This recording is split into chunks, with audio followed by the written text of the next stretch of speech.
నమస్తే. ఎలా ఉన్నావు జగన్? మొన్న మీరు సీజ్ ద షిప్ అన్న దగ్గర నుంచి అన్నకి చిప్పు తప్పింది.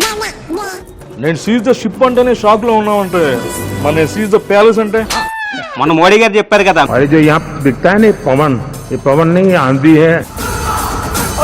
ఆ తుఫానికి అన్న పార్టీ కూడా కొట్టుకుపోయింది, కొన ఊపిరితో ఉందన్న. ఆ రోజు అన్నయ్యని అవమానించి తగ్గించావు, ఈరోజు ఏమైంది? అక్కడ అన్నయ్యని తగ్గించాడు, ఇప్పుడు మా అన్న తగ్గాడు 11కి. జగన్ ఏంటి దత్తపుత్రుడు అంటున్నావు? నేను అన్నాను రా. ఇంకా అన్నయ్య చాలా ఉన్నాయి, వినిపించాలా? నేను దత్తపుత్రుని కాదు. ఈరోజు ఆంధ్రప్రదేశ్ లో ప్రతి తల్లికి ధైర్యాన్ని చెప్పుతుంది. ఈరోజు ప్రతి పల్లెని డెవలప్ చేస్తూ దత్తత తీసుకున్నాం. జగన్ ఒకటి గుర్తుపెట్టుకో, జనాలకి కనిపించే భరోసానిస్తా, నీకు మాత్రం కనిపించే భయాన్ని ఇస్తా, టన్నులు ఇస్తా. నేను పోతాను అన్నయ్య, నేను పోతాను, నాకు ఇది వద్దు.